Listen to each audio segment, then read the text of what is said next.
TV조선 취재 기자들이 전하는 뉴스의 중심, 보도본부 한나인, 저는 신효섭입니다.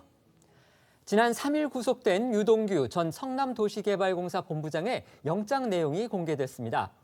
영장에는 유 씨가 시행사인 화천대유에 과도한 특혜를 몰아줘서 성남 시민에게 돌아가야 할 정당한 개발 이익이 소수 사업자에게 부당하게 지급됐다, 이런 내용이 들어있다고 합니다.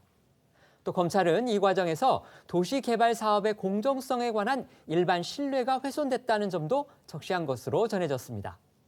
법원도 이런 검찰의 주장을 인정했기 때문에 영장을 발부했을 겁니다. 그런데도 이재명 경기지사는 여전히 대장동 개발은 칭찬받을 일이라고 합니다. 이 같은 이 지사 발언이 불러온 정치적 파장 등으로 오늘 보도본부 한나인 문을 열겠습니다.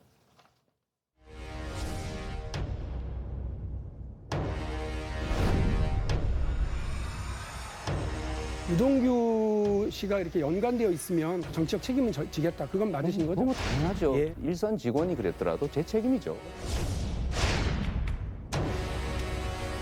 산하기관 소속 임직원에 대한 관리 책임은 당시 성남시장이든 제게 있는 것이 맞습니다.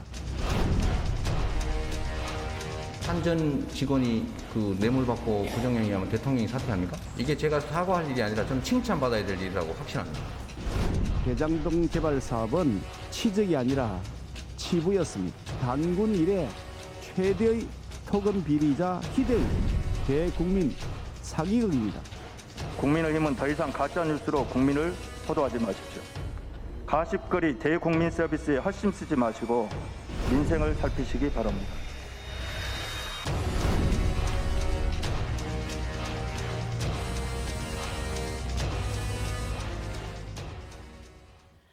네, 민주당 대선 후보 경선에서 본선 진출에 구분응선에 오른 이재명 후보가 어제 기자들과 만나 강경 발언들을 쏟아냈습니다. 특히 이 대장동 의혹의 핵심인 유동규 전 성남도시개발공사 기획본부장이 구속된 데 대해서 유감은 표명을 하면서도 특혜를 준 것이 아니라 이 특혜를 해소한 것이라고 정의를 했고요.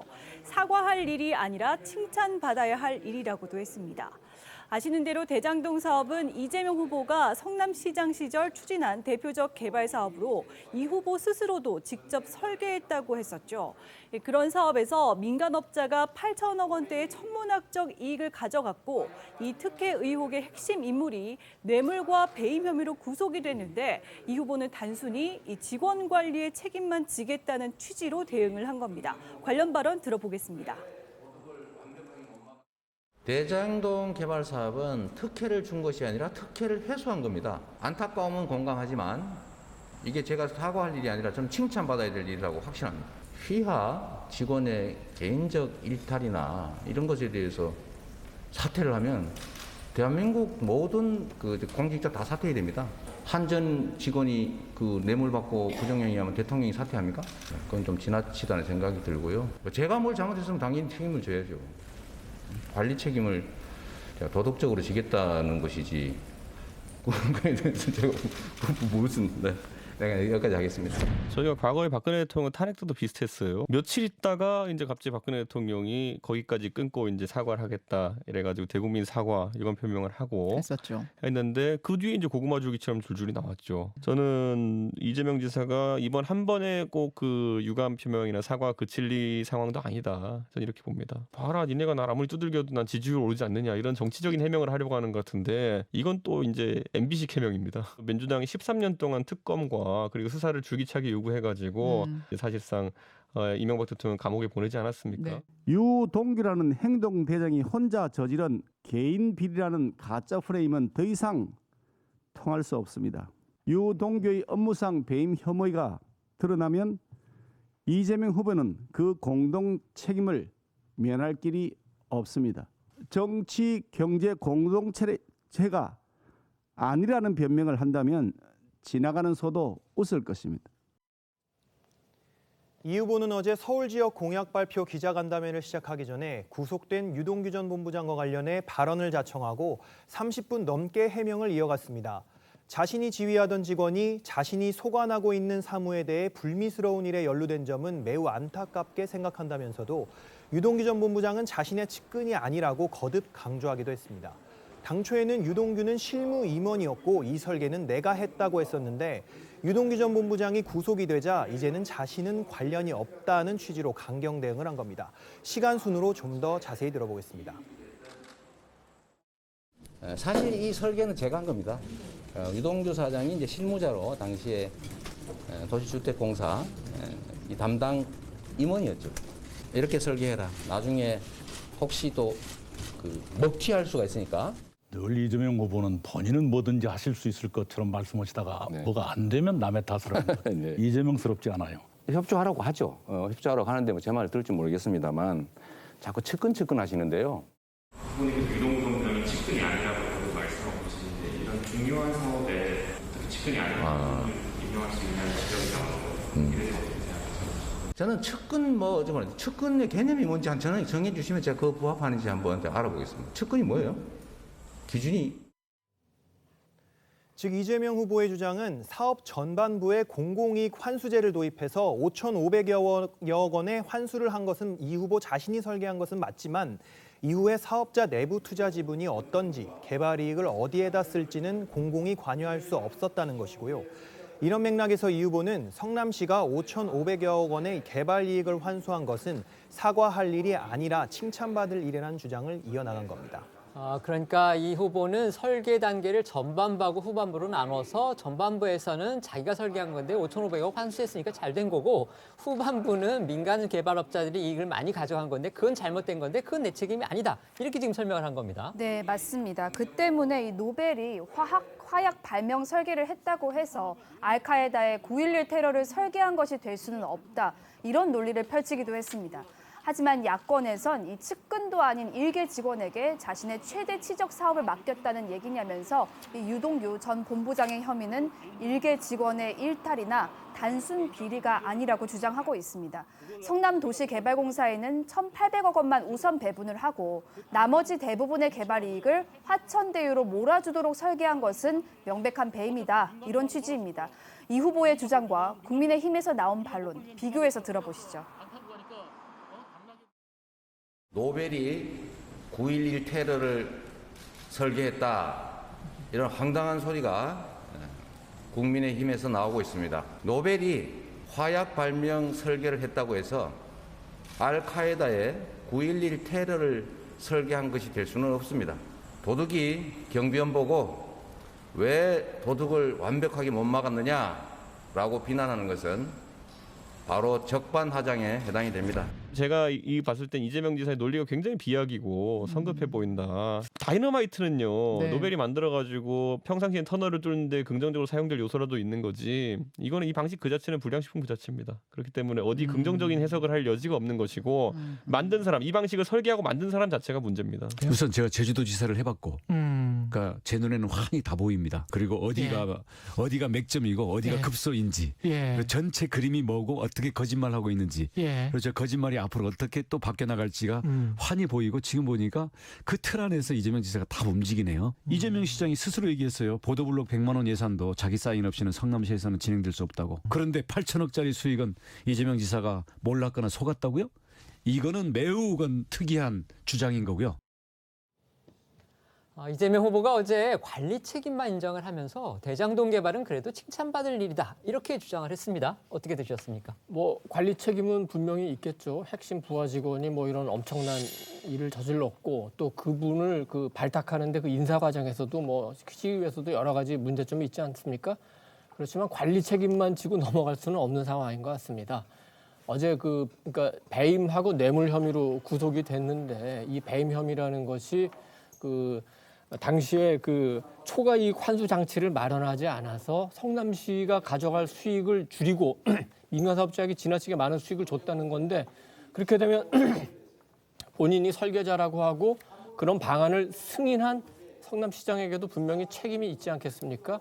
그래서 그 초과이익 환수 장치에 대해서 어떻게 보고를 받았는지 그 부분이 굉장히 중요할 수 있을 것 같고 두 번째는 뇌물인데 이 지사 말대로 이론도 아마도 안 받았을 거라고 생각합니다. 돈을 받았을 거로 믿고 싶지도 않고 또 요즘 또 누가 설사 어떤 혜택을 받는다고 하더라도 자기 계좌로 돈을 입금받는 사람이 누가 있겠습니까? 그렇지만 수사하는 과정에서 이 지사가 아니더라도 이 지사 관련자에게 어떤 혜택이 돌아갔다면은 이거는 뭔가 이 지사도 관련성이 있는 거 아니냐 그런 그 의혹은 받을 수 있겠죠. 이 부분에 대해서 자꾸 이제 측근이 아니다, 관련 없다고 하는데 그냥 측근을 인정하고 그렇지만 관리 잘못해서 대단히 죄송하게 생각한다면 될 것 같은데 자꾸 측근이 아니라고 부인을 하니까 이게 더 좀 수상한 거 아닌가 이렇게 생각되고 또 이걸 이제 방어하는 논리도 좀 너무 비약이 심합니다. 예를 들어서 노벨이 다이너마이트 만들었다고 해서 9.11 테러범이 아니지 않냐 이렇게 하는데 노벨은 다이너마이트를 만들었는데 그 9.11 테러에서는 다이너마이트가 쓰인 적이 없어요. 그거는 알카에다 조직원들이 비행기를 월트레이드 센터, 세계 무역센터에 들이받아서 일어난 사건이거든요. 다이너마이트하고 9.12 사건은 아무런 관계가 없습니다. 그러니까 조금 이런 기본적인 교양적인 소양이 약간 부족한 상태에서 이런 방어 논리를 하는 게 뭔가 좀 약간 급해서 그런 것 같은데 지금 상황에서는 인정할 거 인정하고 수사가 원활하게 이루어질 수 있도록 검경 수사에도 협조하지만 만약에 특검이 필요하다고 하면 여기에도 적극 협조하는 그런 모습이 오히려 조금 더 유권자들을 설득할 수 있겠다 이렇게 생각합니다. 네, 유동규 전 본부장에 대한 구속영장에 기재된 구체적 내용과 또 이재명 후보, 또 유 전 본부장 관계에 대한 후속 보도들도 쏟아지고 있습니다. 우선 검찰이 유 전 본부장에게 적용한 혐의에 대해 법원이 빠르게 구속영장을 발부하면서 윗선 수사도 불가피해졌다는 분석이 나오고 있는데요. 즉, 유 전 본부장이 윗선인 성남시에 보고도 하지 않고 화천대유에 막대한 이익을 보장하고 성남도시개발공사에 그만큼 손실을 보는 이익 구조를 최종적으로 결정했을 것으로 보긴 어렵다는 이유에서입니다. 그러니까 성남시가 100% 출자를 해서 성남도시개발공사를 만든 만큼 유 전 본부장 개인이 독단적으로 이런 거를 결정하기는 어려울 것이다. 이렇게 보는 거죠. 네, 맞습니다.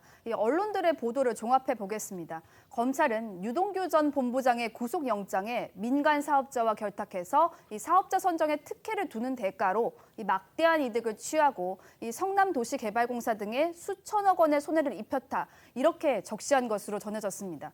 또 유 전 본부장이 화천대유에 과도한 특혜를 몰아줘서 시민에게 돌아가야 할 이 정당한 개발 이익이 소수 사업자에게 부당하게 지급이 됐다. 그 과정에서 시민 복지를 증진시킨다는 성남도시개발공사의 설립 취지가 몰각되고 이 도시개발 사업의 공정성에 관한 일반 신뢰가 훼손됐다. 이런 내용도 구속영장에 포함됐다고 합니다. 네, 그리고 또 검찰은 또 유 전 본부장이 화천대유의 실소유주인 김만배 씨로부터 개발이익 25%를 받는 대가로 해당 사업 구조를 설계한 것이다. 이렇게 판단한 것으로 지금 전해지고 있습니다. 네, 맞습니다. 유 전 본부장은 이를 위해서 2014년 11월 전략사업실을 신설했고 이 신규 투자 타당성 검토 업무를 맡겼다고 합니다. 김만배 씨 동업자인 정모 회계사와 남모 변호사가 각각 추천한 인물들을 신규 채용한 것으로 보고 있습니다. 그러니까 대장동 사업을 심사하는 심사위원회 유동규 전 본부장이 천화동인 측 인사 2명을 심어놨다. 검찰이 지금 영장에 이렇게 보고 있는 거예요. 유동규 전 본부장이 배임 혐의로 구속이 되면서 대장동 개발 당시 성남시정의 최종 책임자였던 이재명 후보의 운명에도 자연스럽게 관심이 쏠리는 것인데 이재명 후보가 배임의 공범으로 처벌받을 가능성이 있느냐. 이 부분에는 이 후보가 얼마나 관여를 했고 결재를 했느냐. 이게 상당히 중요할 것이라는 법조계의 시각이 있습니다. 그런데 오늘 중앙일보를 통해서요. 당시 성남시장이던 이 후보가 2015년 1월 성남시 행정기획국이 작성한 대장동 개발 사업 추진에 따른 다른 법인에 대한 출자 승인 검토 보고에 직접 결재하고 서명한 문건이 공개가 됐습니다. 바로 지금 보시는 저 문건인데요. 민관 합동으로 대장동 개발을 추진하고 또 명목상 시행사인 특수목적법인에 민간 사업자의 출자를 승인하는 그런 내용입니다. 네, 그렇습니다. 이재명 후보가 관련 사업에 대해 보고를 받아왔음을 암시하는 대목이라고도 중앙일보는 보도했습니다. 야권이 해왔던 공세와 오늘 나온 이재명 캠프의 부연 설명도 들어보시겠습니다. 유동규가 특혜성 배임성 계약을 체결하였다면 이를 지시 승인한 이재명 성남시장은 공범이 될 수밖에 없습니다. 이재명의 장비 3대 그림자라 불리던 사람입니다. 조폭 잡을 때 두목 놔두고 행동대장만 구속하는 것입니까? 이 후보와 구속된 유 씨를 정치, 경제 공동체로 볼 수밖에 없는 여러 가지 의혹들이 계속 제기되고 있습니다.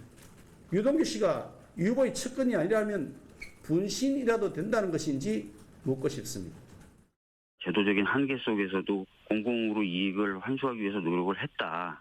그러나 이제 살피고 또 살폈지만 이렇게 밑에서 실무를 보는 사람들의 부정까지는 완벽하게 못 걸러냈었을 가능성이 있다. 그렇다면 그 부분에 대해서는 지휘감독자로서 유감이다라고 이야기를 한 것이고요. 이후에 이제 보다 더 완비된 어떤 제도나 이런 것들을 통해 가지고 앞으로는 그런 일 없도록 하는데 힘을 쏟겠다 이런 입장인 것이죠. 들으신 대로 유동규 전 본부장이 뇌물 그리고 배임 혐의로 구속이 되면서 수사가 당시 성남시 윗선으로 가지 않을 수 없다. 이런 관측들도 법조계 일각에서 나오고 있습니다. 그렇기 때문에 여기에서의 성남시 윗선은 과연 누구를 의미하겠느냐. 이것과 관련해서 야권은 지금 이재명 당시 성남시장을 직접 겨냥하고 지금 나오고 있는데 어떻게 보십니까? 뭐 수사에 당연히 성역은 없을 것으로 보여지고요. 다만 이제 성남의 뜰이라고 하는 특수 목적 법인을 설립하는 데 있어서 출자를 하는 데 있어서 서명하거나 결제했다. 뭐 그건 뭐 당연히 팩트고 사실인데요. 결제했다는 이유만으로 책임을 물을 수는 없죠. 왜냐하면 실제 결제를 하지 않았으면 아예 환수를 할 수 없는 건데 그나마 5,500억을 환수했으니까 결제가 어떤 범죄와 관련됐다 이렇게 볼 수는 없습니다.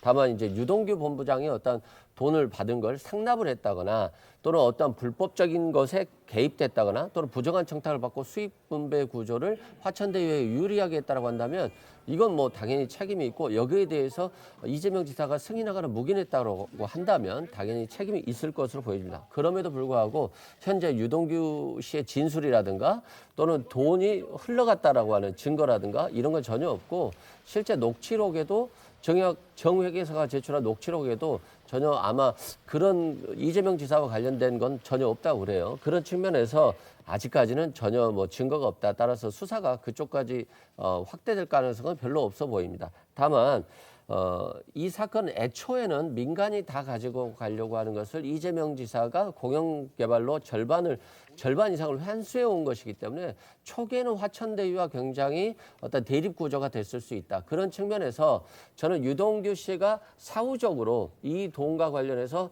어떤 수익이 많이 나니까 뇌물을 받았다거나 어떤 차용을 목적으로 해서 뇌물을 받았을 가능성이 있어 보이지만 애초부터 이게 설계 과정에서 어떤 불법성에 개입됐다고 보기는 화천대유의 관계에 있어서 조금 어렵지 않나. 근데 만약 이게 사실이라고 한다면 굉장히 파장이 클 것으로 근데 보입니다. 저는 검찰의 시각에서 한번 여쭤볼게요. 검찰이 지금 영장에서 구성한 논리를 본다면 검찰은 지금 유동규 씨가 어쨌든 성남시에다가 1,800억 원으로 수익을 한도를 지었는데 실제 수익은 그보다 훨씬 더 많이 났기 때문에 성남시가 더 가져올 이익을 가져오지 못하도록 했다. 그렇기 때문에 이거는 배임이라는 거거든요. 그렇다면 만약에 유동규 본부장이 그런 설계를 하면서 당시 성남시장한테 보고를 했다거나 아니면 성남시장이 그거를 결제를 했다거나 그렇게 되면은 공범이라는 논리 이것이 지금 야당의 주장이거든요. 이건 법적으로 어떻게 돼야 되는 거예요? 만약에 이재명 지사가 실제 이 성남시 개발을 통해서 엄청나게 많은 돈을 벌 수 있을 거라는 걸 알고 있었고 유동규로부터 보고를 받았는데 그럼에도 불구하고 고의적으로 민간업자에게 돈을 몰아주기 위해서 동의해서 그렇게 구조를 짰다라고 한다면 이건 불법이죠. 이건 업무상 배임이 될 수 있고요. 다만 그 당시에 경제성 평가가 정말 지금과 같은 정도로 많은 수익이 날 수 있을 걸 예상할 수 있었느냐 그런 평가 보고서에 대한 검토가 좀 필요하다는 측면에서 확인해봐야 될 것 같고요. 실제 저는 700억 설에 대해서는 사실이 아닐 가능성이 높다고 생각해요. 다만 지금 돈을 빌렸다더라 또는 매덕을 받았다더라 이건 사후적으로 어떤 수익이 많이 남으로써 화천대유에 돈을 요구해서 부정하게 받았을 가능성은 상당히 높아 보입니다. 네, 한편 오늘 오전엔 공수처가 대장동 의혹과 관련해서 이재명 후보를 고발한 이 시민단체 대표를 불러 조사하고 있다는 속보도 나왔습니다. 네, 공수처가 오늘 오전 11시쯤부터 조사를 진행하고 있다고 합니다. 네, 그렇습니다. 이호승 전국철거민협의회 중앙회 대표를 불러 고발인 조사를 진행하고 있는데요. 이 단체는 지난달 24일 이재명 후보를 업무상 배임 혐의로 공수처에 고발한 바 있습니다. 이호승 대표는 조사에 들어가기에 앞서서 취재진과 만나서 이재명 후보가 성남시장 때 대장동 의혹이 발생했어도 경기도지사 시절 드러난 사건이기 때문에 이 고발 시점으로는 도지사니까 당연히 이 공수처가 수사를 맡아야 한다고 주장했습니다. 이어서 대장동 게이트의 핵심은 이재명 지사다. 유동규가 설계했다는 건 믿기 어려운 이야기다. 유동규는 당시 이재명 성남시장의 생각을 실천에 옮기는 사람이었다라면서 대장동은 이재명 지사의 작업이라고 주장을 했습니다. 또 오늘 국민의힘 지도부에서는 이재명 후보는 공동정범을 넘어서 이 주범일 가능성이 있다라는 주장도 나왔습니다. 들어보시죠. 당시 유동규 본부장의 위에는 사장도 없었고 결국은 성남시장 이재명 후보의 그 지시 또는 묵인 또는 결재 과정에서의 그 여러 가지 역할이 어느 정도인지를 앞으로 밝혀내는 것이 가장 중요하고 만약에 그랬다면 이게 이제 공동정범을 넘어서서 주범이 이재명 후보가 될 가능성이 굉장히 커졌다고 봐요. 이재명 후보님이 요즘 뭐 이런저런 이야기를 굉장히 많이 하잖아요. 근데 내용을 보면 뭐 저런 이야기를 할까 무슨 뭐 말도 안 되는 이야기를 하는데 요즘 잠을 못 주무시는 것 아닌가. 잠을 못 자니까 자꾸 저렇게 얼토당토한 이야기를 막 한다. 네, 공수처는 오늘 진행되는 고발인 조사 등을 토대로 이재명 후보 입건 여부를 결정할 방침입니다. 다만 공수처가 윤석열 후보의 고발 사주 의혹 수사에 총력을 기울이고 있는 만큼 검찰로 이 사건을 이첩할 가능성도 점쳐집니다. 네, 대장동 의혹을 놓고 이재명 후보 그리고 국민의힘 유력 대권주자인 윤석열 후보는 거세게 맞붙은 상황이죠. 어제 윤석열 후보의 목소리 들어봅니다. 여러분들 요새 좀 악취 많이 나지 않으셨습니까? 많이 나셨죠? 그 악취가 여러분 자택에 있는 무슨 하수도에서 나는 것이 아니고 저기 어디 성남 대장동에서부터 악취가 스물스물 나는 거 냄새 다 맡으셨죠? 근데 이게 지금 좀만 지나면 이제 전국에서 나게 돼 있습니다. 관리자로서의 책임 문제가 아니라 너무 명백한 거기 때문에 본인이 직접 형사 책임을 져야 되겠죠. 네, 윤석열 후보는 어제 대선 출마 이후 부산을 두 번째로 방문했습니다. 부산 당원과 지지자들을 향해 대장동 개발 의혹에 대한 자신의 의견을 쏟아내며 민주당을 맹공했는데요. 어디서 냄새가 많이 나지 않느냐, 성남 대장동에서 악취가 스멀스멀 난다고 운을 떼면서 이재명 후보의 책임 문제가 명백하다. 이재명 후보 본인이 직접 형사 책임을 져야 한다고 주장했습니다. 대장동 의혹을 둘러싼 이재명 캠프와 윤석열 캠프의 공방은 더욱 거칠어지고 있습니다. 네, 이재명 캠프 측에서 윤 후보에 대해서 법적 조치까지 예고한 상황이에요. 네, 그렇습니다. 앞서 윤석열 캠프 측이 이재명 후보가 유동규 전 본부장의 공범이라며 수천억 원의 배임 액수에 비춰 무기징역형을 면하기 어렵다 이렇게 주장을 했었는데 이에 이재명 캠프 측이 강하게 반발을 하면서 윤석열 캠프가 이재명 지사에 대해 아무런 근거 없이 무기징역을 운운하며 대선을 이전 투구로 몰아넣고 있다고 목소리를 높인 겁니다. 또 윤석열 후보 측 주장이 막무가내 무당춤이라면서 개인적 일탈을 이 지사에게 덮어씌우려는 것이야말로 정치 공세이자 별건 수사로 무조건 잡아놓고 보는 정치 검사의 못된 버릇이다라고 날을 세웠습니다. 하지만 의혹이 규명되기 전엔 여야 유력 대권주자 측의 공방은 여전할 것으로 보입니다. 윤석열 캠프에서 인재영입위원장을 맡은 김영환 전 의원은 오늘 노벨에게 9.11 테러의 책임을 물을 수 있냐는 등 그의 비유는 너무 빗나가서 설득력을 잃었다면서 이미 유동규 전 본부장의 구속은 이재명 지사의 유죄를 내포하고 있다. 이재명 지사는 이 사건의 주범이다라는 등 이 대통령을 경제 공동체라는 명분으로 탄핵한 이 나라에서 유 전 본부장, 김만배 씨의 대우에서 이 지사를 열외로 빼고 갈 수는 없다라고 주장을 했습니다. 네, 또 다른 국민의힘 대권주자인 홍준표 후보 역시 페이스북을 통해 이재명 후보를 겨냥했습니다. 저런 짓을 하고도 과연 대통령 후보를 계속 할 수 있나라고 비판을 했는데요. 대장동 비리 주역인 유 전 본부장이 구속되었다면 비리의 설계자인 이재명 지사는 공범으로 책임을 질 수밖에 없는 상황이 됐다며 그건 상식적인 국민 누가 봐도 명확하다. 그럼에도 온갖 험한 말로 우리 당에 대해 욕질하는 이재명 후보를 보면 무상연애, 형수 욕설 논란에 어떻게 대처해 나가는지를 보여주는 극단적인 일면이다. 얼굴을 두껍고 마음은 검다는 뜻의 면후심흑이라는 말이 있는데 그걸 실천 중에 있다라고도 했습니다. 국민의힘뿐만이 아니고 또 정의당 대선주자들도 이 사를 지금 비판하고 있죠.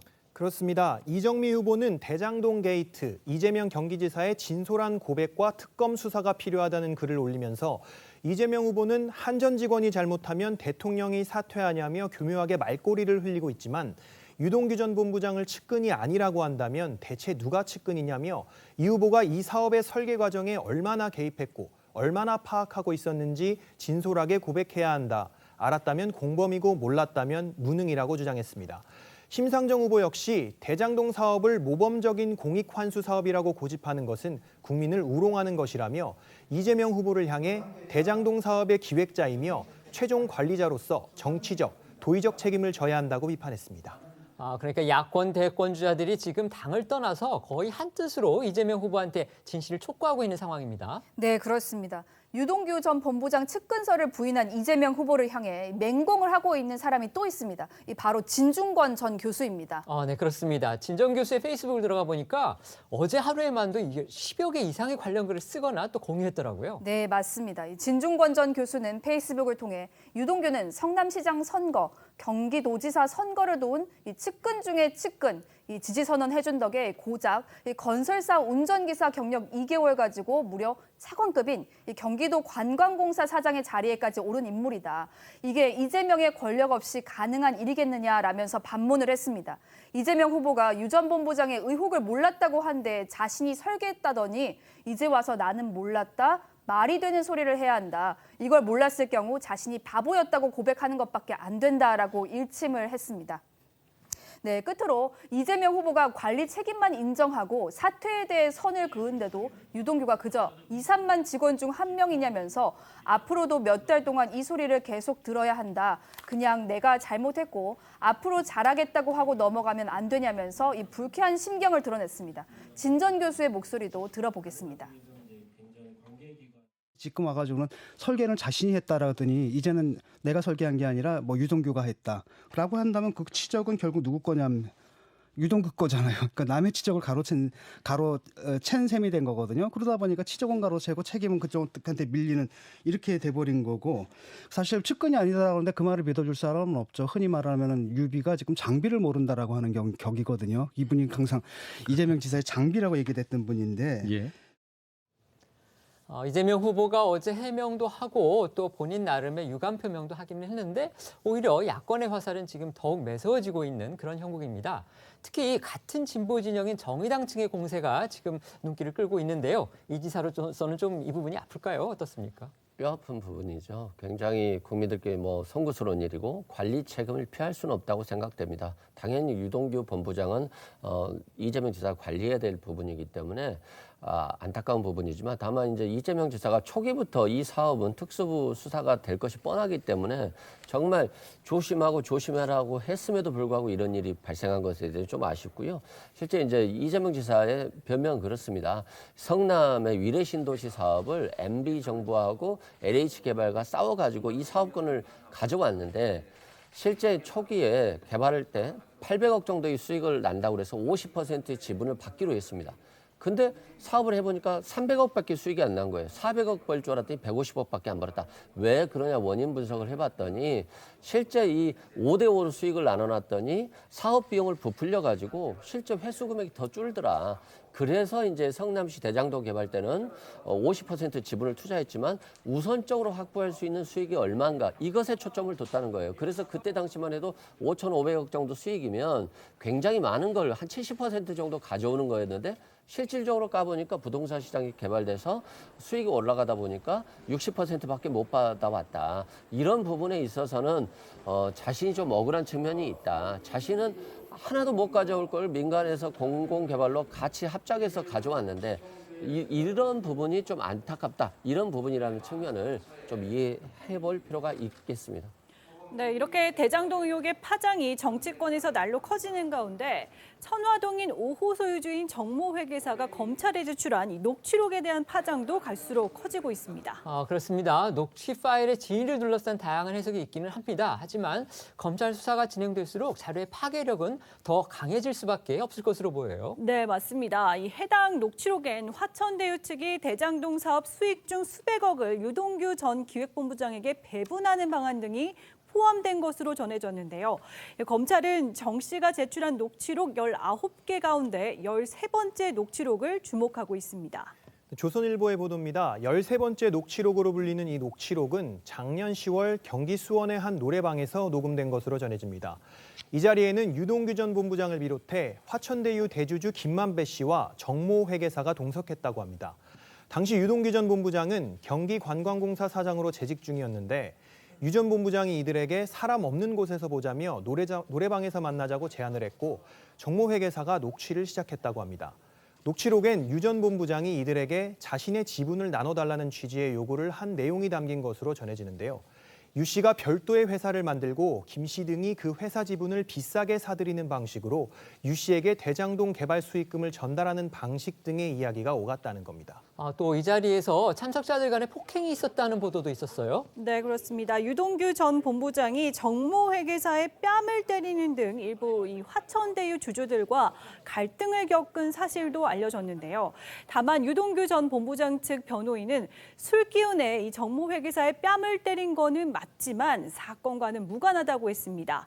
일단 뺨을 때리는 행위가 있었다는 점은 인정을 한 건데 유 전 본부장 측은 공동경비로 쓸 돈을 김만배 씨와 정모 회계사가 서로 부담하라고 요구하면서 다툼이 생겼고 정 회계사가 녹취를 한 것 같다 이렇게 주장했습니다. 네, 지난달 유 전 본부장은 기자들과 만나서 이 정모 회계사와의 관계에 대해서 개인적으로는 아는 사이는 아니고 통화도 한 적이 없다라면서 모른다는 취지로 답하기도 했었습니다. 그 목소리도 들어보시죠. 정 회계사랑은 원래 알던 사이신가요? 저 회사를 제가 어떻게 알겠어요? 사적으로 만나거나 통화하신 적도 없으신 건가요? 그 사람하고 통화한 적 단 한 번도 없고요. 중간에 한 번 정도 만났던 것 같아요. 만나셨던 시기는 어느 정도예요? 그때 잘 기억이 안 납니다. 정 회계사가 뭐 검찰에 녹취록을 제출했다고 하면서 기사가 나왔는데 그거는 알아서 하라 그러세요. 회계사 주장 본부장님께 모멸적인 언행을 당했다 이렇게 말을 했더라고요. 저는 정이라는 사람을 거론한 적이 없습니다. 일련의 보도들을 보고 또 뺨을 때린 적이 있긴 하다는 유동규 전 본부장 측의 입장을 보면 유 전 본부장이 정모 회계사를 모를 수 없는 그런 사이라는 생각이 드는데 어떻습니까? 네, 그렇습니다. 유 전 본부장의 구속이 보여주듯이 검찰에 제출된 녹취 파일 속의 정황 모두를 농담이나 사업 덕담으로 치부하기는 어렵다니 법조계의 중론도 나온다고 합니다. 따라서 검찰 수사가 진행될수록 자료의 파괴력은 더해질 것으로 보입니다. 정치권에서는 아직 알려지지 않은 많은 문제성 내용이 자료 속에 있다는 말도 나오고 있다고 하는데요. 이 법조계는 당분간 검찰이 이 녹취 파일에 언급된 당사자들을 순차적으로 불러서 이 자료 신빙성을 검증할 것이라고 본다는 게 국민일보의 보도입니다. 네, 이런 가운데 검찰 수사 실마리를 제공한 정모 회계사의 행방에도 관심이 집중되고 있죠. 지난달 27일 참고인 신분으로 검찰 조사를 받은 정 회계사는 검찰의 수사가 본격적으로 가속화되는 와중에도 언론 등 외부의 모습을 좀처럼 드러내지 않고 있습니다. 서울신문과 데일리안 등에 따르면 정 씨가 마지막으로 근무한 회사에서도 그에 대해 아는 사람이 없었고 또 천화동인 5호 사무실로 사용됐던 서초동의 한 오피스텔에도 사람이 드나든 지 오래됐다는 증언이 나온다고 하고요. 또 집에도 나타나지 않고 있다는 얘기도 있는데 또 이 때문에 일각에서는 검찰이 정 회계사를 보호하고 있을 거라는 시각이 나옵니다. 대장동 개발 사업 로비, 특혜 의혹이 쟁점이 된 상황에서 정 씨가 수사 책임 자료를 제공한 만큼 적극적인 협조를 끌어내고 진술 오염을 막기 위해 외부의 접근을 차단했을 수도 있다는 건데요. 특히 대형 범죄를 내부 고발한 정 씨가 앞으로 신변의 위험이 생길 가능성도 큰 만큼 국민권익위원회에 공익신고를 하고 보호 조치를 받을 필요가 있다는 일각의 주장도 나옵니다. 지금 전해드린 것처럼 녹취 파일 중에서도 특히 13번 녹취 파일, 노래방에서 녹취가 이루어졌다는 그 파일에 대해서 관심이 집중되고 있습니다. 그중에서도 사람들이 눈길을 끄는 것은 역시 뺨을 때렸다. 유 전 본부장이 정모 회계사에 뺨을 때렸다. 이 부분인데요. 대체 어떤 연유와 또 어떤 사건이 있었을까요? 너무나 그 기록이 생생하기 때문에 그 거짓이라고 보기에는 어려운 거죠. 근데 뺨을 때린 거는 서로 간의 그 이해관계, 결국은 그 수천억 원에 달하는 그 이익을 어떻게 나누느냐 이 문제를 갖고 이견이 있어서 이제 폭력까지 행사가 됐다 이렇게 볼 수 있는데 좀 전체적으로 보면은 이 정 회계사가 이 녹취록을 세상에 공개하지 않았다면 본인이 불이익 받을 수도 있는데 이런 거대한 비리가 어떻게 안 드러날 수도 있지 않았겠습니까? 그리고 그 검찰도 어떻게 보면 수사 안 할 수도 있는데 수사하지 않을 수가 없는 상황이 되지 않았습니까? 그런 차원에서 보면 어떻게 보면 진정한 공익 제보라고 할 수 있겠죠. 우리 이미지 기자가 검찰이 보호할 수도 있다고 했는데 그런 차원에서 생각하면 될 것 같고 그 내용을 보면 우리가 굉장히 중요한 사실 몇 가지 알 수 있습니다. 첫째, 참석자하고 대화 내용을 보면은 그 김만배 화천대유 실소유자라는 분, 그다음에 그 유동규 지금 전 그 성남 도시개발공사 그 저 기획본부장, 그리고 저 이 정회계사, 그리고 여기 참석하지는 않고 미국에 가 있지만 남모 변호사, 이 네 분이 결국은 이 과정의 핵심이고, 그리고 그 뒤에 누군가 배우가 있을 수 있다, 이거를 알 수 있는 거고, 또 하나는 보도에 따르면은 이 대화 내용 중에 그 저기 유동규 본부장에게 2015년에 사업 그 저 이익의 25%를 약속했다는 그 발언이 나오는데, 그렇게 되면은 지금 여권에서는 그때 당시에는 아무 문제 없었고 유동규 씨가 경기관광공사 사장 그만두고, 그러니까 작년 이후에 이렇게 뭐 돈도 요구해서 생긴 문제다 이렇게 하는데 2015년에 25% 요구를 했다면은 그럼 설계 단계부터 아예 작정하고 했기 때문에 굉장히 중요한 범죄가 되고, 그럼 설계 단계부터 했으면은 그 기획본부장이 시장에게는 보고를 하지 않았겠느냐, 않았을까 하는 의문이 나기 때문에 이재명 지사와의 관련성이 더 짙어지는 측면이 있고, 또 하나 이제 마지막으로 검찰이 얼마나 강력한 의지를 갖고 지금 수사하고 있을지 모르지만 안 할 수가 없는 상황이에요. 왜냐하면 정 그 회계사가 검찰에만 자료를 준 것 같지는 않습니다. 일부 캠프에도 주고 일부 언론에도 갔기 때문에 만약에 경찰이 축소 수사한다면은, 만약에 언론에 보도되면은 축소 사실 자체가 드러나서 검찰, 경찰 자체가 수사받을 수 있습니다. 그렇기 때문에 정 회계사의 이번 그 녹취는 그 의도가 뭐건 간에 공익을 위해서는 굉장히 중요한 그 어떤 그 제보가 됐다, 뭐 이렇게 얘기할 수 있겠습니다. 네, 지난 3일 유동규 전 성남도시개발공사 기획본부장이 구속되면서 이제 검찰의 칼끝은 대장동 개발사업 특혜 의혹의 또 다른 핵심 인물인 화천대유 대주주 김만배 씨에게 향하고 있습니다. 검찰은 조만간 김만배 씨에게 소환을 통보할 것으로 그렇게 알려졌어요. 네, 그렇습니다. 검찰은 김만배 씨가 2015년 3월 유동규 전 본부장에게 성남에 뜰 컨소시엄을 민간 사업자로 선정해놓은 대가로 개발 이익의 25%를 주기로 약속했다고 보는 것으로 전해졌습니다. 작년 10월 김 씨는 유 전 본부장으로부터 개발 이익의 25%인 700억 원을 요구받자 재차 지급을 약속했고, 올 1월 5억 원을 유 전 본부장에게 전달했다는 겁니다. 이런 혐의는 유 전 본부장 구속영장에도 담겨 있는 것으로 전해져 있습니다. 네, 문제의 5억 원은 김 씨 명의의 수표로 발행돼 여러 단계를 거쳐서 유 전 본부장 측에 전달된 것으로 조사됐다고 합니다. 이와 관련해서 검찰이 확보한 녹취록엔 김 씨가 자신이 실소유주가 아니라는 걸 직원들이 다 안다고 말한 내용이 담겨져 있는 것으로 알려졌습니다.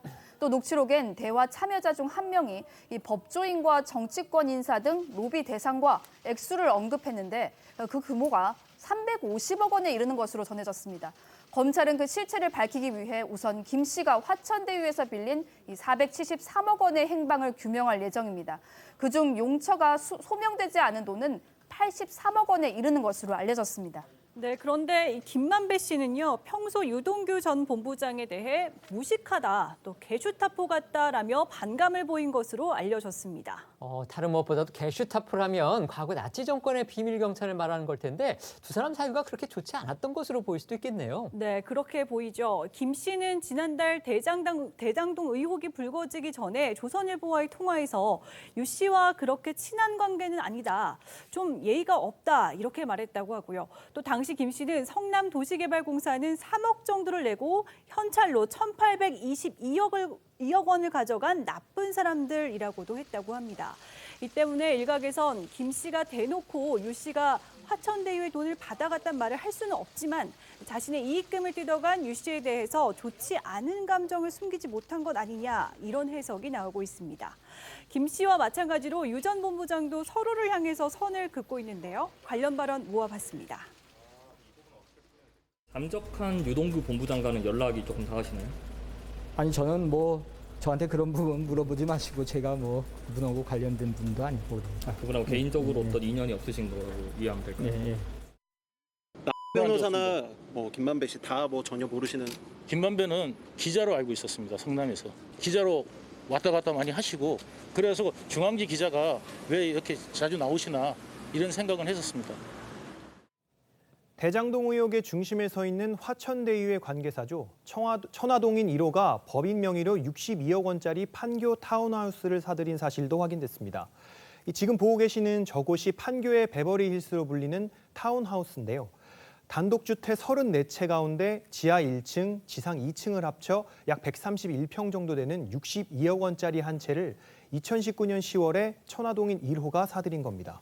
천화동인 1호의 대표가 지금 누구죠? 네, 계약서를 쓴 당사자는 이 서류상 천화동인 1호 대표인 이화영 전 국회의원의 보좌관 출신인 이모 씨였습니다.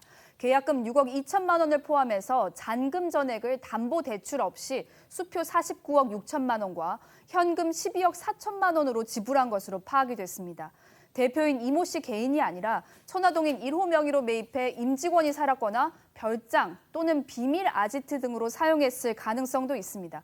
경찰은 내일 천화동인 1호 대표인 이모 씨를 참고인 자격으로 불러서 이 타운하우스 매입 과정과 구매 자금 출처, 실소유주 등을 조사할 방침입니다. 네, 이런 가운데 박영수 전 특검의 아들이 대장동 아파트 분양 대행업체 대표가 운영하는 또 다른 회사에 근무했던 이력이 확인이 됐습니다. 이 분양 대행업체 대표가 김만배 씨로부터 100억 원을 받은 것으로 알려져 자금 흐름에 의구심이 생기고 있습니다. 어제도 저희가 잠깐 소개해드렸는데요. 분양 대행업체 대표가 박 전 특검하고 인척 관계인 것으로 알려졌어요. 네, 그렇습니다. 이 박 전 특검은 촌수도 계산이 어려운 먼 친척이라면서 김 씨와의 돈거래 사실도 전혀 모른다고 의혹을 전면 부인했는데요. 김 씨와 분양 대행업체 대표 사이에 거액이 오간 배경을 놓고 박 전 특검이 어떤 역할을 했는지도 관심 있게 지켜봐야 할 것 같습니다. 지금 유동규 전 성남도시개발공사 기획본부장은 구속이 된 상태고요. 검찰의 다음 수사 목표는 아마 김만배 씨가 될 것으로 그렇게 보고 있습니다. 김 씨가 소환이 될 경우에 어떤 게 수사의 핵심이 될까요? 일단 김만배 씨가 개인 명의로 차용을 했잖아요. 한 470억 상당을. 이 돈은 어디다 썼지? 그리고 박영수 특검 측의 어떤 친인척한테 100억이 나갔다는데 이 돈은 왜 나갔지? 그리고 곽상도 의원에게 50억이 나갔는데 이 돈은 왜 나갔지? 아들에게 나갔는데 이런 부분이 이제 수사의 줄기일 것 같은데요. 실제 이 화천대유의 실제 소유주가 누구인지 좀 국민들이 궁금해하잖아요. 실제 소유주라든가 또는 정말 유동규 본부장에게 8억과 11억 8천만 원을 차용해주고 돈을 줬다고 하는데 이 돈은 어떤 성격이었을지 그리고 정말 25% 700억에 대한 것 약정이 애초부터 있었을지 아니면 정말로 이 사업 후에 돈이 많아지니까 유동규 본부장이 농담처럼 한 말일지 이런 것들에 대한 확인 작업이 필요할 것 같고 또 정액회사가 녹취록을 제출했는데 이 녹취록은 2년 동안에 걸쳐서 만든 거잖아요. 근데 19개를 제출했는데 이게 실은 더 많을 수가 있어요. 녹취록 훨씬. 근데 정액회사에게 불리하지 않은 것만 선택적으로 냈을 가능성이 있기 때문에 이 녹취록에 어느 정도 신빙성이 있는지까지도 확인해 볼 것으로 보여지고 저는 박영수 특검에 대한 조사가 조만간 사건이 커질 가능성도 있다 이렇게 봐요. 왜냐하면 분양 대행업체에게 분양도 독점해 줬는데 100억도 빌려줬다는 거거든요. 근데 이 100억이 어디로 쓰였을지가 저는 굉장히 관건이라고 봅니다. 이런 측면에서 이 사건은 앞으로 이제는 시작 초기에 불과하고 정말로 사건이 커질 수 있고 국민들이 실망할 수 있는 일들이 우후죽순 늘어날 수 있다 이렇게 생각됩니다. 지금 국회에서 국감이 벌어지고 있는데 지금 야당에서는 김만배 씨와 관련해서 그 부분도 얘기를 하고 있잖아요. 이른바 권순일 전 대법관. 그러니까 이재명 지사의 무죄 사건과 관련해가지고 뭔가 중간에서 브로커 역할을 했다라는 그런 식으로 지금 몰아세우고 있기도 하거든요. 검찰이 그 부분도 들여다볼까요? 당연히 들여다볼 걸로 생각하는데 저 개인적으로는 법원의 판단이잖아요. 법원의 판결은 정말 최후의 수단이기 때문에 이것에 대한 어떤 신뢰가 무너지면 무너지는 거거든요. 그래서 정말 조심스럽게 접근할 필요가 있다. 그다음에 김만배 대표 같은 경우 법원을 많이 출입했다고 하지만 실제 이재명 지사의 재판과 무관한 시기에도 많이 출입했었기 때문에 조금 더 이 사건의 실체를 좀 봐야 될 것 같습니다. 네, 대장동 개발 사업 특혜 의혹과 관련된 인물들이 계속해서 언급이 되고 있는데요. 이 의혹의 핵심 인물로 지목된 천화동인 4호 소유주 남모 변호사와 관련된 이야기가 공개됐습니다. 화천대유 관계사인 천화동인 6호 소유주 조모 변호사는 한국일보와의 인터뷰를 통해 최근 언론 보도가 나올 때까지 유동규란 사람의 이름은 들어본 적도 없었다면서 김만배 씨 등 화천대유 대주주나 관계자들과는 2015년 이후 연락하지 않고 있다고 했습니다. 그러면서 남 변호사와의 인연은 부인하지 않았었는데요. 조 변호사는 남 변호사가 이번 사건으로 미국에 출국한 게 아니라 3년 전부터 가족들과 미국에 간 것으로 알고 있다고 말했습니다. 네, 또 이 남 변호사와 가끔 연락을 하냐는 질문에는 이 사건이 터진 뒤 최근 연락이 안 왔었다라면서 남 변호사가 김 회장, 즉 금만배 씨는 무슨 일을 했길래 이런 사건이 터졌냐라고 물었다고 합니다. 그리고 그냥 편하게 아는 대로 다 얘기하라는 말을 들었다고 전했습니다.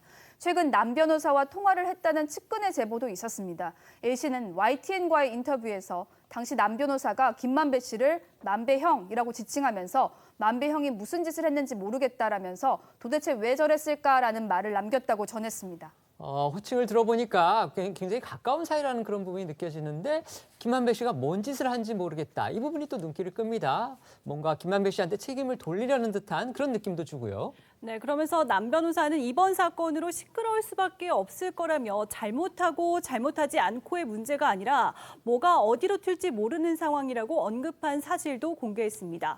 또 A씨는 통화 당시엔 예전에 사용하던 휴대전화 번호로 전화가 걸려왔다면서 잠시 국내로 들어와 연락한 것으로 보고 있다고 증언을 했습니다. 그런데 이 남 변호사가 이번 사건이 외부로 드러나지 않게 관련자들한테 돈을 주고 입막음을 시도한 정황이 저희 TV조선 취재로 확인됐어요. 네, 그렇습니다. 10년 전 대장동 개발 추진위원장을 맡으면서 땅 매입 작업을 도왔던 이호근 씨는 2012년에 천화동인 4호 실소유주로 알려진 남 변호사와 20억 원 용역 계약을 맺었지만 분양이 될 때까지 돈을 못 받았다고 합니다. 이 씨가 거듭 돈을 요구하자 2017년에 남 변호사가 배당금 일부가 들어왔다면서 5억 원만 이 씨에게 줬는데요. 통장에 찍힌 입금자는 남 변호사가 아닌 천화동인 4호였다고 합니다. 이 씨는 석연찮다는 생각에 변호사와 조사를 시작했더니 천화동인이란 이름의 이 회사가 7개가 나와서 7곳 모두를 상대로 채무 변제 소송을 제기했습니다. 그러자 남 변호사는 즉각 반응을 하면서 합의를 요구했다고 하는데요. 이 씨의 목소리 직접 들어보시겠습니다. 벌써 이거 돈 잔치 오고 돈 세탁 거느냐고 이거 위장 계열사를 엄청 만들었네 그러더라고. 오늘 아주 봉투에 수표를 가져왔더라고. 5억을 1,000만 원짜리로 합의서를 가져와서 서명을 하라고 5억을 주길래. 5억 원어치 수표를 주면서 합의를 요구했다는 거군요. 네, 그렇습니다. 이 남 변호사는 합의 내용을 유출해서는 안 된다는 이 비밀 유지 조항 외에 이 천화동인 관계사 전체에 대해서 손해가 발생할 만한 행위를 해서는 안 된다라고 명시했다고 합니다. 천화동인 7곳을 모두 들쑤시자 더 이상 일이 커지지 않게 하려고 시도한 것으로 보입니다. 남 변호사는 지금 미국에 있는 것으로 알려졌는데 강제 귀국시킬 가능성도 있을까요? 네, 검찰이 할 수 있는 건 우선 여권 무효화 조치입니다. 이를 통해 남 변호사가 사실상 불법 체류자 신세가 되면 미국에 머물 근거가 없어져서 자진 귀국할 가능성이 있는 겁니다. 그럼에도 불구하고 남 변호사가 귀국하지 않는다면 미국에 범죄인 인도 청구를 하는 방법도 있지만 당장은 수사 초기 단계라 인도를 청구할 근거가 부족할 것이란 분석도 있습니다. 네, 이낙연 캠프의 김광진 전략실장은 대장동 개발 사업 특혜 의혹과 관련된 인물들을 향해 서로에 대한 신뢰가 그렇게 높진 않을 것이라고 말했는데요. 관련 발언 자세히 들어보겠습니다. 화천대유 이 사람들은 일반적인 경영 활동을 한 부분이 아니기 때문에 아마 서로에 대한 신뢰가 그렇게 높지는 않으실 것 같아요. 뭐 말로는 약속 클럽 이렇게 하지만 그 약속이라고 하는 것이 지금 정상적인 약속들이 아니시기 때문에 서로가 서로에게 대한 뭐 녹취뿐만 아니라 여러 가지 뭐 고민들을 안고 계실 거라 수사가 진행되면 누가 먼저 말을 해서 나는 살아가느냐라고 하는 죄수의 딜레마에 빠질 수밖에 없는 구조인 것 같고.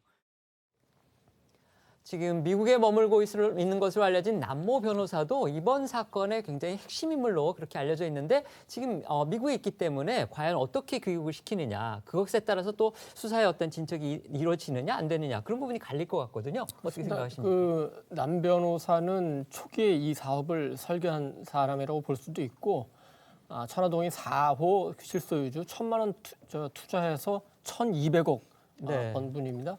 근데 실제로 2009년에 처음 그 대장동 개발 얘기가 나왔을 때부터 어떤 회사에 들어가서 그 대장동 일대 토지 매입 사업부터 시작했으니까 10여 년 동안 어떻게 보면 이 사업을 해왔다고 볼 수 있고 2013년 위례 신도시 개발에도 참여해서 거기에서 얻은 노하우로 대장동에서 이제 흔히 하는 말로 이제 뭐 대박을 터뜨렸다고 보는데 과연 그 과정에 얼마나 이제 불법이나 비리가 있었느냐 이제 이 부분은 이제 뭐 수사를 해야 되겠죠. 그런데 아까 잠깐 나온 대로 이미 3년 전에 미국으로 터전을 옮긴 것 같고 부인이 모 방송사 기자였는데 이미 샌디에고에 가가지고 거기서 연수를 하고 있었다고 하니까 가족들이 미국에 아마 터전을 옮긴 것 같습니다. 미국하고 우리나라는 범죄인 인도 협정이 있습니다.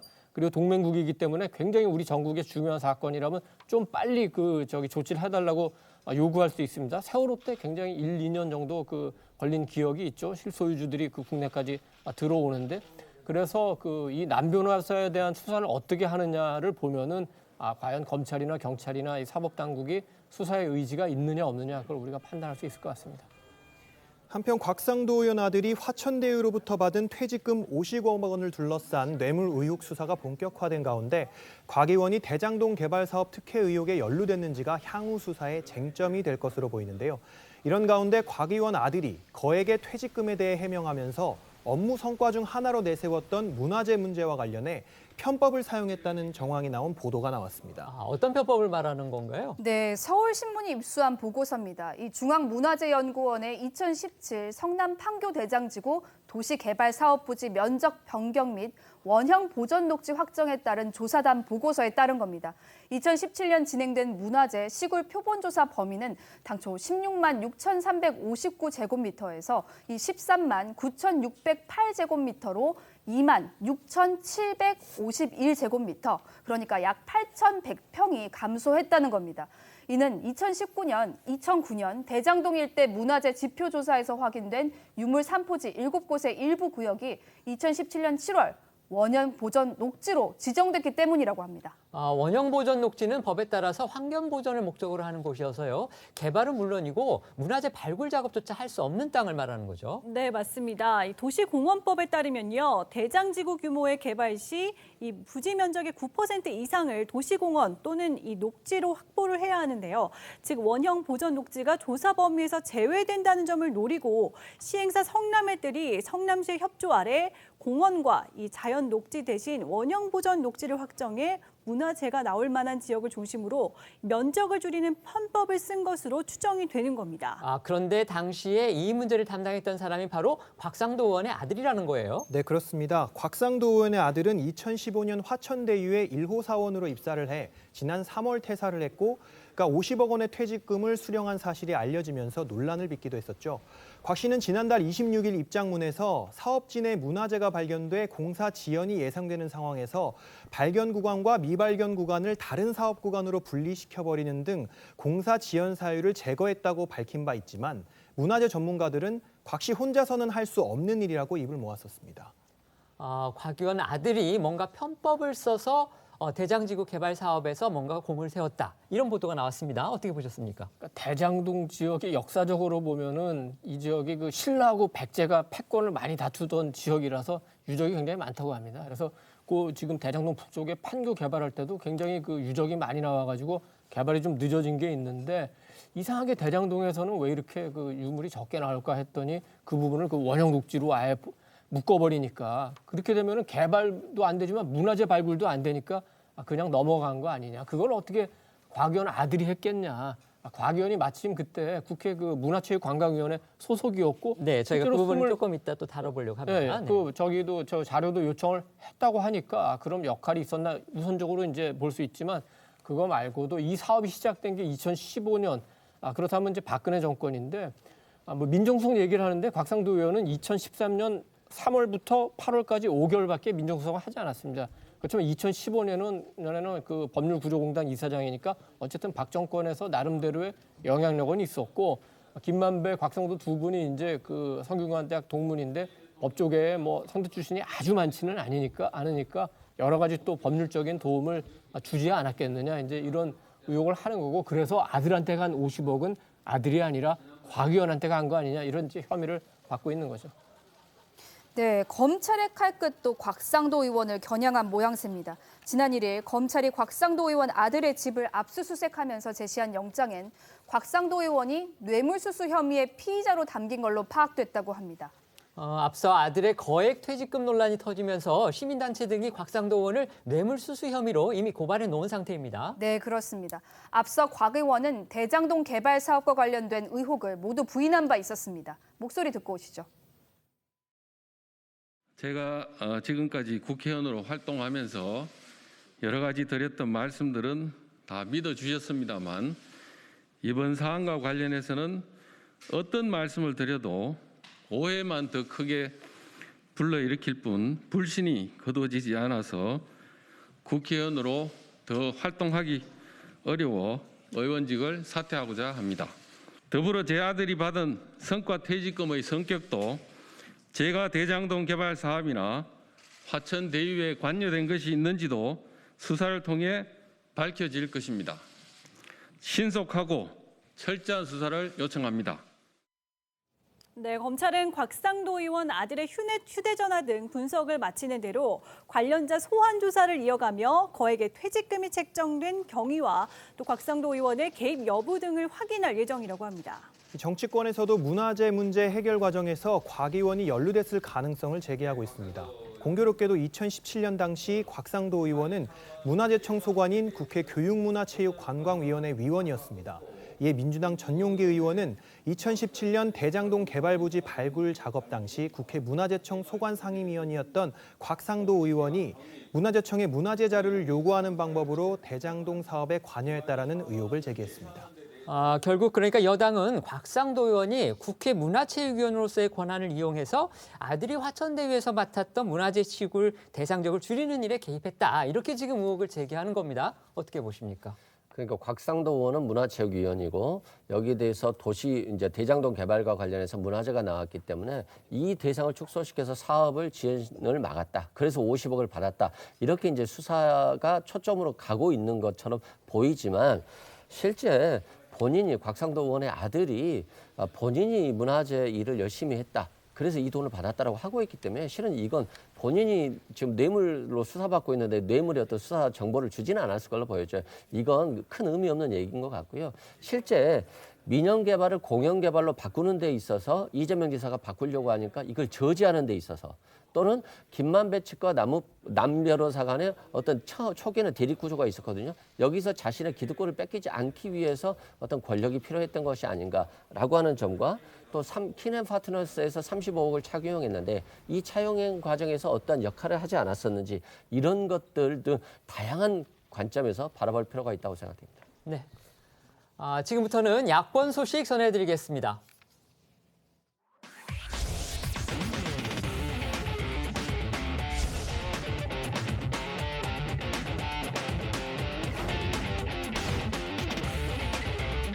여러분들 들으셨죠?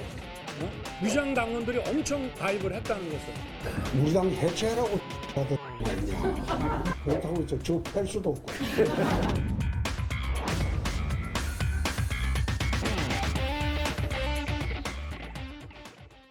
오는 8일 후보를 4명으로 최종 압축해서 사실상 결승전에 올리는 2차 컷오프를 앞두고 국민의힘 후보들의 신경전이 갈수록 격해지고 있습니다. 네, 그렇습니다. 국민의힘은 당원 투표 30%와 국민 여론조사 70%를 반영해 오는 8일 2차 컷오프에서 경선 후보를 8명에서 4명으로 압축을 하는데요. 후보들은 컷오프를 앞두고 오늘 밤 10시 50분에 마지막 TV 토론회를 통해 상호 검증에 나설 예정입니다. 그동안 매 토론회 때마다 다양한 주제로 설전을 벌였던 후보들은 오늘 마지막 토론회에서도 첨예한 공방을 벌일 것으로 예상되는데요.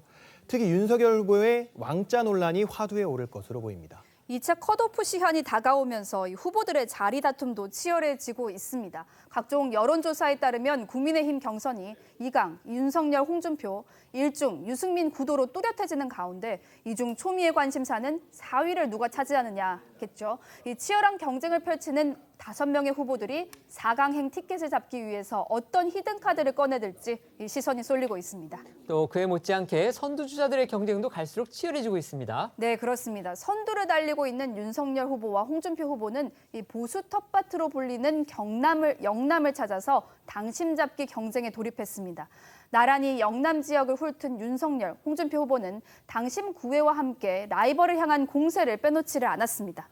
그런데 윤 후보가 현장에서 위장당원 이런 얘기를 해가지고 지금 또 논란이 되고 있죠? 네, 그렇습니다. 윤석열 후보는 어제 부산 사상구 당원협의회를 방문한 자리에서 국민의힘에 새로 가입한 당원 가운데 여권 성향의 이른바 위장 당원들이 상당수 있다 이렇게 주장을 했는데요. 이준석 대표 취임 이후 최근 넉 달 동안 26만 명 넘게 늘었는데 이 신규 당원 중에 경선 역선택을 위해 가입한 민주당 지지자가 있고 이 때문에 홍준표 후보의 지지율이 상승했다는 취지의 발언이다 이런 분석이 나오고 있습니다. 윤석열 후보의 발언 자세히 들어보겠습니다. 이제는 우리 당 경선에까지 마술을 뻗치고 있습니다. 여러분들 들으셨죠? 위장 당원들이 엄청 가입을 했다는 것을. 우리 당 안에 막 경선 과정에 여러 가지 내부 총질도 있고 또 민주당의 개입도 있고 하지만 우리 당원 여러분께서 합심하고 힘을 모아서 국민에게 진짜 주인에게 나라를 되돌려 줍시다. 네, 이처럼 하태경 후보는 크게 말실수를 했다, 이 사과를 해야 한다 이렇게 주장을 했습니다. 또 윤 후보의 발언에 당내 경쟁자들은 일제히 당원 모독이다, 1일 1망언을 한다며 크게 반발을 했는데요. 관련 목소리도 들어보겠습니다. 위장 당원들도 가입하고 역선택이 너무 많다. 더불어민주당 정권이 우리 당 경선에까지 마술을 뻗치고 있다 이렇게 주장합니다. 이 부분은 어떻게 보세요? 그거는 여론조사하고 당원투표를 좀 착각하고 계신 것 같아요. 그러니까 윤석열 후보가 이제 말실수를 많이 하는데, 그러니까 여론조사는 민주당 지지층도 투표를 하잖아요. 그러니까 그 민주당 지지층도 투표 여론조사에 포함돼 있으니까 그 이야기를 할 수 있다고 보는데, 근데 그건 처음 본인이 그 룰에 합의를 한 거고, 근데 우리 당 당원 중에 위장 당원이 있다는 거는 아무튼 아주 크게 말실수를 하신 것 같고, 그 부분은 제 입장에서도 당원들, 특히 국민들 사과를 해야 될 문제라고 봅니다. 당원들에 대한 모욕이다. 그렇죠. 네. 네, 들으신 것처럼 하태경 후보는 크게 말실수를 했다, 사과를 해야 한다 이렇게 주장을 했고요. 또 다른 대선 주자 유승민 후보는 이준석 대표 당선 이후 2030 세대 당원들의 신규 당원들이 많이 늘어나는데 이분들이 위장 당원이라는 말인가라고 지적을 하면서 증거가 있으면 당장 내놓고 증거가 없으면 당원들에게 사과하길 바란다며 입만 열면 실언의 연속인 후보가 무슨 수로 정권 교체를 한다는 말인가라고 비판했습니다. 네, 홍준표 후보 측 역시 비판에 가세했습니다. 윤 후보에게는 본인을 지지하지 않는 당원은 위장 당원으로밖에 안 보이나 보다 명백한 당원 모독이라며 공식 사과를 요구했고, 원희룡 후보는 실언이 도를 지나쳤다며 처음에는 정치 초년생이라 그럴 수 있다고 생각했지만 시간이 갈수록 주위의 걱정만 늘어간다. 수습 기간은 끝났으니 경선에 신중한 태도로 임해달라고 일침을 가했습니다. 논란이 되니까 윤 후보는 정치 공작을 경계한 것이다 이렇게 해명을 했어요. 네, 그렇습니다. 윤 후보는 자신의 페이스북에 글을 올려 위장당원 발언에 대해 왜곡이라면서 반박했습니다. 일부에서는 조직적으로 우리 당 경선에 개입하고자 하는 시도가 있다는 얘기가 들려온다라면서 국민과 당원들이 민주당의 정치 공작에 경각심을 가지고 똘똘 뭉쳐야 한다는 말씀을 드린 것이라고 했습니다.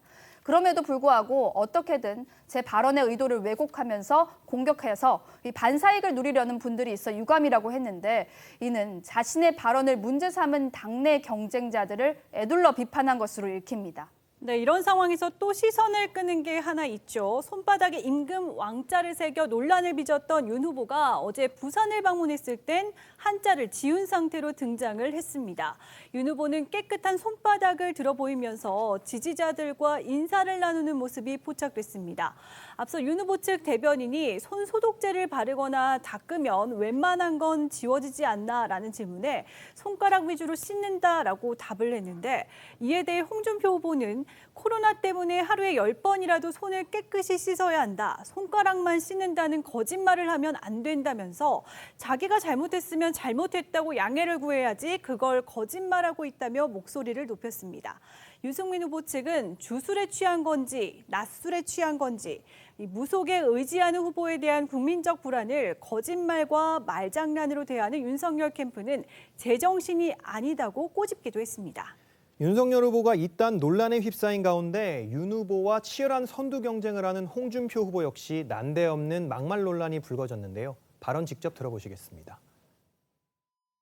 후보들 8명을 한 번씩 둘러보면서 야, 이 사람들은 그때 어디서 뭘 하고 있었냐.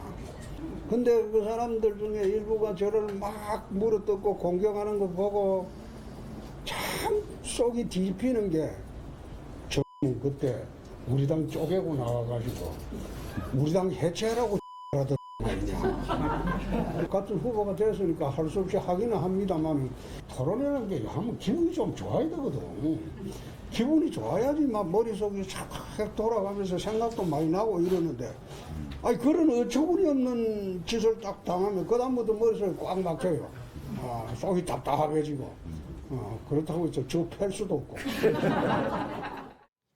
상당히 원색적인 비난으로 들리는데요. 누구를 겨냥한 건지 궁금합니다.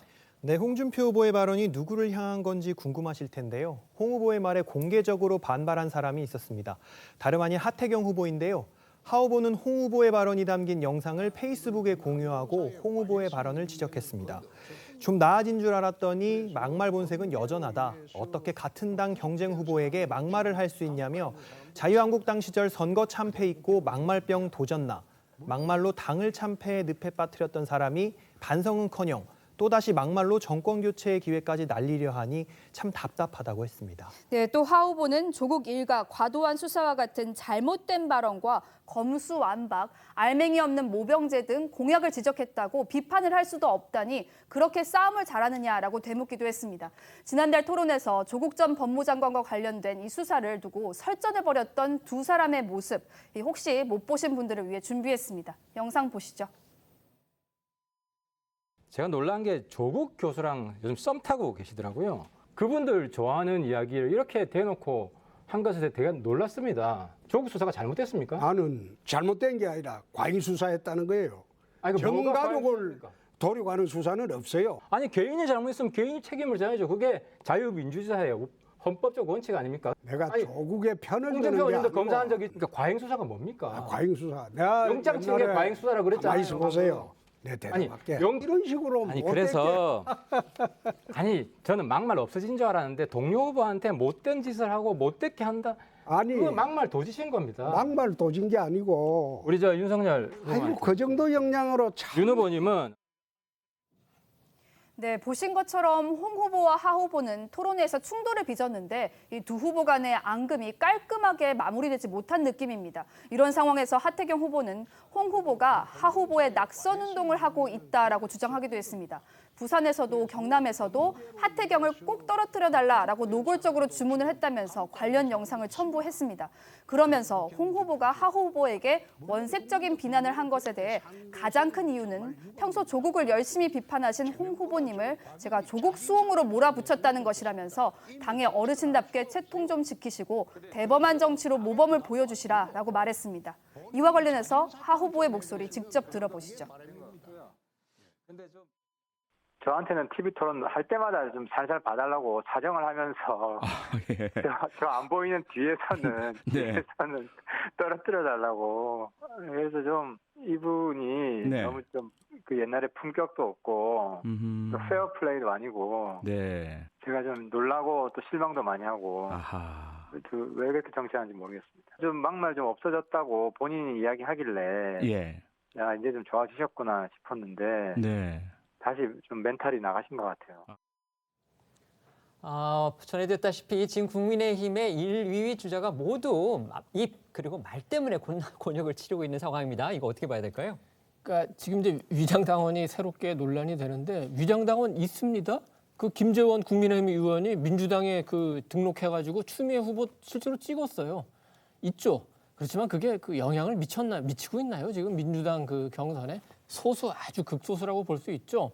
당원을 보면은 그 올해 초까지 민주당의 권리 당원이 80만 명, 그다음에 그 국민의힘 책임 당원이 30만 명밖에 안 됩니다. 이준석 대표 들어와서 이제 많이 늘려서 한 절반 정도까지 왔으니까 한 분 한 분이 소중하지 않겠습니까? 지금 윤석열 캠프에 인재영역 위원장 김영환 전 의원 민주당 출신이에요. 또 민주당 의원 출신 지금 그리고 문정부 출신 굉장히 윤 캠프에 많습니다. 이렇게 받아들이는 걸 오히려 더 자연스럽게 그 생각을 해야 되겠죠. 그래서 현장에서 선거 전문가들한테 이런저런 얘기 보고를 듣는 것 같은데 좀 더 균형적인 그리고 좀 더 전략적인 보고를 듣도록 또 메시지를 내도록 아마 좀 노력을 해야 될 것 같습니다. 네.